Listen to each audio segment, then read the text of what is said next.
4 years ago, I was taking a course at Boston College with a professor there who's very well known, Dennis Shirley. And we had to do 3 10-page papers.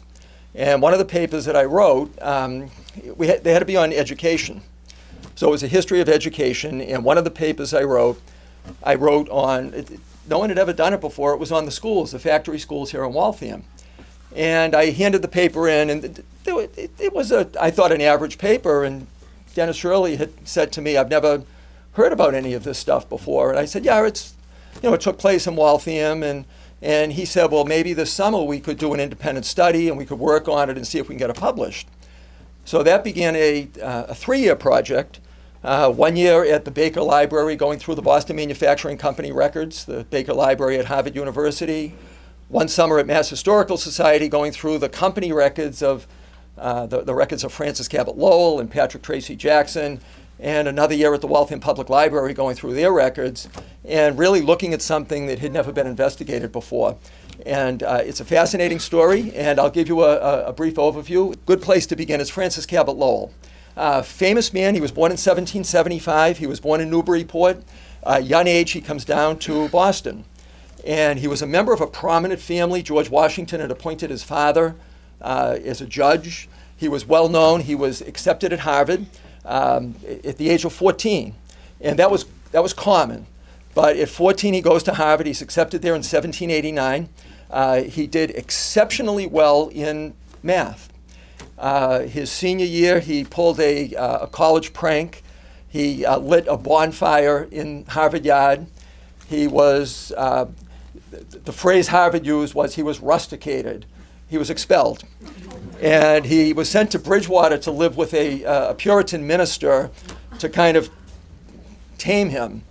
And all his letters that he wrote home, they're all in existence today. And the minister he lived with said, I have never seen anyone with this kind of mathematical aptitude. And he graduated on time. He went to graduation, graduated from Harvard in 1793, and he became a prominent Boston merchant. If you're familiar with India Wharf, he started India Wharf. He was doing very well. He was making a lot of money. In 1807, Thomas Jefferson, we were facing problems with France and England. There was an embargo. A lot of the ships, the Embargo Act of 1807, kept a lot of the American ships in port. We were going into the War of 1812, so a lot of the trade between England, France, and the United States had come to a stop. And Lowell's business had gone down, and what I've read from him, and you have to read between the lines, but looking in his personal correspondence, he's a real grinder. He's a workaholic. He seems to be kind of a frail man. His wife was sick, and Francis Cabot Lowell in 1810, and his wife and his children, they decided to go on a 2-year vacation to England. And I always look at this, it's probably the most significant vacation in American history. He went to England, and this was common among wealthy people. You go to England to get well. So he went to England, and he went up to Scotland. And while he was in Scotland, typical of him, he can't relax. And he starts going into textile mills. And at the time, England was in the middle of the Industrial Revolution. About 1750, England had industrialized, and they had invented a machine. It was the most technologically advanced machine in the world. It was the power loom. They were the only country in the world that had it. And Francis Cabot Lowell goes into the mills and watches the machine, the power loom, working. Why did they let him in? He's an industrial spy.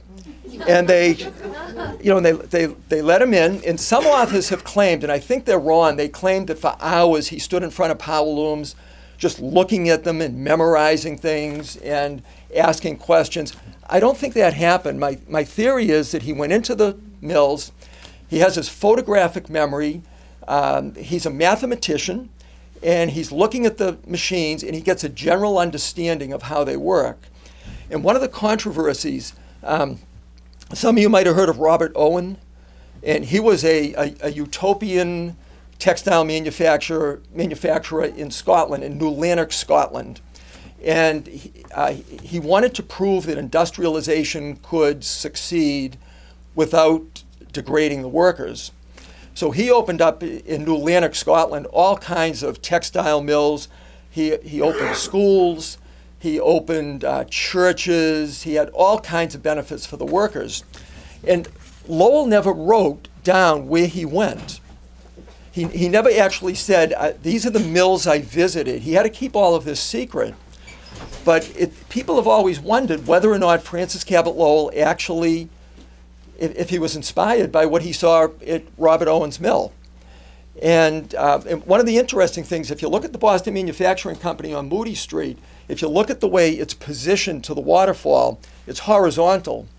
And virtually all mills at the time were vertical. So if the river was going like this, the mill would be at the waterfall like this. In Waltham, it's like this.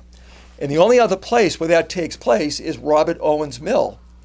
So my guess is at some point, Francis Cabot Lowell, he saw Robert Owen's mill, he got ideas in New Lanark, and in 1812 he came back to America. His ship was searched.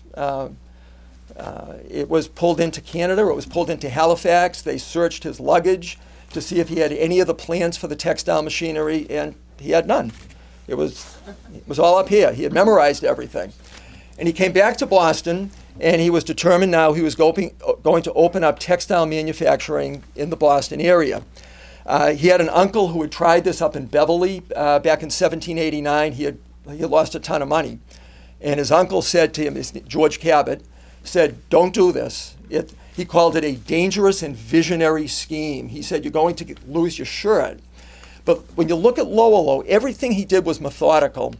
And the first thing he did, he said, well, why did my uncle's mill fold? It didn't have money. So he sets about, he tries to get a bunch of investors together. It was an informal group of people. If you look at the streets in Waltham, you'll know the investors, the Gores, the Lymans, the Jacksons, the Appletons, the Cottings. And he goes to all these people and he starts asking them to become investors. And he comes up with the unbelievable sum of $400,000. And in 1812, to have $400,000 behind a company, the typical textile mill at the time was capitalized at $10,000 to $20,000. So he has $400,000 behind him, which was an enormous sum of money. Second thing he had to do, he had to get machinists. He's an engineer, he's a mathematician, and he contacted a well-known machinist in Newburyport by the name of Jacob Perkins. And he said, I'd like you to come to work for me. Perkins writes back, he says, I can't, but I have a recommendation. He said, Paul Moody. I recommend Paul Moody. And Paul Moody accepts a position with Francis Cabot Lowell. He moves down to Boston, and he begins working on the machinery, particularly the power loom. So he's got his money, he's got his machinery, he needs a workforce. He had seen in Lowell children working, he had seen workers treated very poorly, and he wants to avoid that. So he decides he's going to hire young women. And they were going to be teenage girls. He was going to hire them. And he had to find a way to attract them to Waltham. So he says, I'll give you cash wages. Now, cash wages at the time were unusual. You got paid at the company store. You got credit at the company store. And here's someone who's saying, come to work for me. You only have to work 6 days a week, which isn't bad. You only have to work 72 to 80 hours. And you're going to get anywhere from $1.50, sometimes up to $4 a week. And for a person who didn't see that kind of money, maybe in their entire lifetime, that was a great opportunity. And for these girls, they can get off the farm. You know, they're looking at a lifetime on the farms. They can leave. They're going to live with other girls. Lowell's going to build boarding houses. You can still see them on River Street, Lawton Place, Jackson Street. He's going to build the boarding houses. He's going to give the girls housing, money, and to the parents. He says to them, your girls are going to be safe. We'll have chaperones. We will require church attendance. So come to Waltham. It's a good environment. And the mill girls begin here in Waltham. Other places were hiring children. Lowell will get the credit. The town of Lowell is famous for the mill girls, but it actually begins here in Waltham.